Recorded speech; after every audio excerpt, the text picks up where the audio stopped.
Tres Tristes Tigres, publicada en 1967 por el escritor cubano Guillermo Cabrera Infante, es una obra fundamental de la literatura hispanoamericana del siglo XX. A menudo comparada con los experimentos lingüísticos de James Joyce y con la irreverencia de escritores como Cortázar o Severo Sarduy, esta novela se distingue por su estructura fragmentaria, su exuberancia verbal y su profunda inmersión en el lenguaje como tema central. Es también un homenaje a La Habana, no tanto como ciudad física, sino como espacio mítico, lleno de música, humor, conversaciones y personajes nocturnos que pululan por sus calles y cabarets. Este ensayo se propone explorar los principales elementos temáticos, formales y culturales de la novela, así como su lugar en la tradición de la narrativa cubana e hispanoamericana. Una estructura libre y fragmentaria. A diferencia de las novelas tradicionales que presentan una trama lineal, Tres Tristes Tigres carece de una narrativa convencional. No hay una historia clara que conduzca al lector de un punto A un punto B. En cambio, la novela se estructura como una serie de escenas, diálogos, monólogos y juegos lingüísticos que se entrelazan para formar una imagen caleidoscópica de la Habana nocturna en los años 50.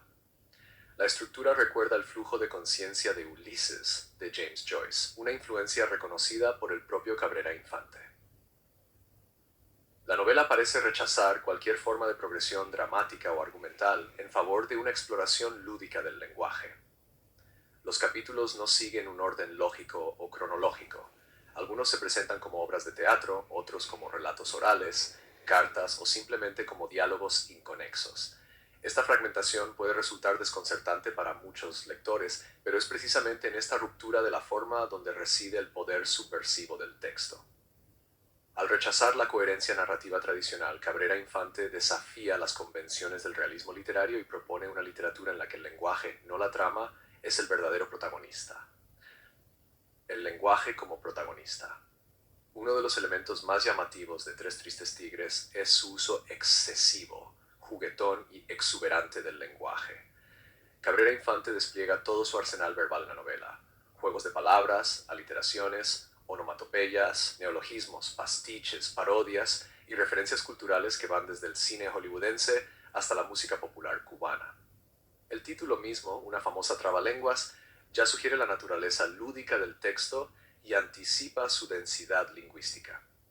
El español de Tres Tristes Tigres no es un español neutro ni académico, sino el español cubano de la calle, lleno de modismos, giros coloquiales, vulgaridades e influencias del inglés.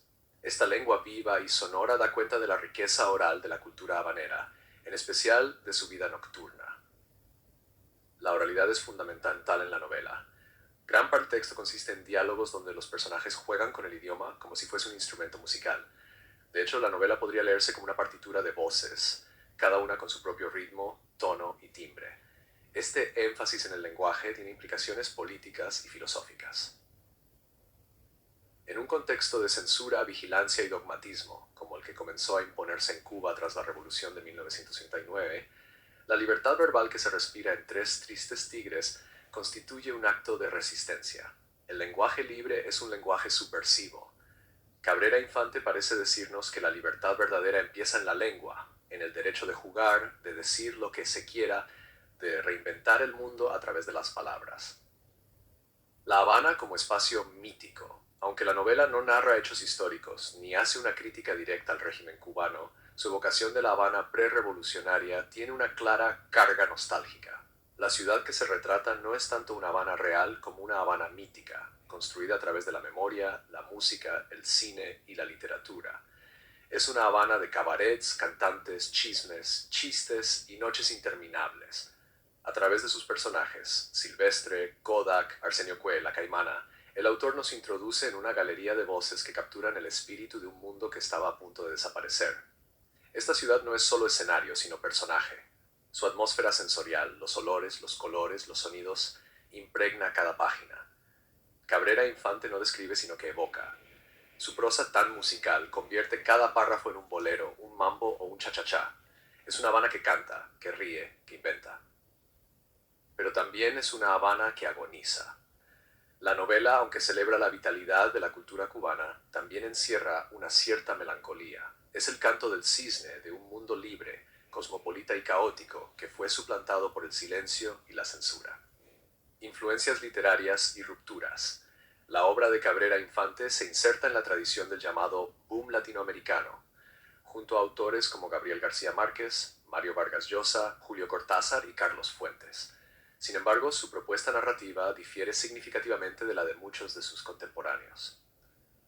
Mientras el realismo mágico dominaba buena parte del boom, Tres Tristes Tigres apostaba por una experimentación lingüística más cercana a la vanguardia europea y anglosajona. James Joyce es la influencia más evidente, pero también se pueden rastrear ecos de Sterne, Proust, Faulkner y Borges. Cabrera Infante, como ellos, desconfía de la linealidad narrativa y de la idea de una verdad objetiva. Para él la literatura es juego, ironía, fragmento, parodia. En ese sentido, su obra puede verse como una forma de posmodernismo temprano dentro del contexto latinoamericano. Un autor en el exilio, Guillermo Cabrera Infante, abandonó Cuba en 1965 tras romper con el régimen castrista, lo que marcó profundamente su vida y su obra. Tres Tristes Tigres, aunque escrita antes de su salida definitiva, ya contiene los elementos de ese desencanto. Es una novela que celebra el lenguaje y la ciudad, pero que también parece anunciar su pérdida. En el exilio, Cabrera Infante se convirtió en una de las voces más críticas del castrismo, y su literatura fue prohibida en la isla durante décadas. La condición de exiliado marcó no solo su vida personal, sino también su estética. En sus obras posteriores, como La Habana para un infante difunto o Mea Cuba, continúa explorando la memoria, el erotismo, la cinefilia y el lenguaje desde una perspectiva nostálgica y desencantada. Pero Tres Tristes Tigres permanece como su obra maestra, el libro donde mejor lo plasmar su visión del mundo y su amor por la palabra. Conclusión: Tres Tristes Tigres no es una novela fácil. Exige del lector una gran atención y una disposición a dejarse llevar por el ritmo, el humor y la locura verbal de sus páginas. Pero quienes se entregan a su lectura descubren una de las experiencias literarias más intensas y originales del siglo XX. Cabrera Infante no solo escribió una novela, compuso una sinfonía de voces, una obra de jazz verbal, un homenaje a la ciudad que lo formó y que luego tuvo que abandonar. En un mundo cada vez más uniforme, su defensa de la libertad creativa, del lenguaje como juego y de la literatura como exceso sigue siendo profundamente relevante.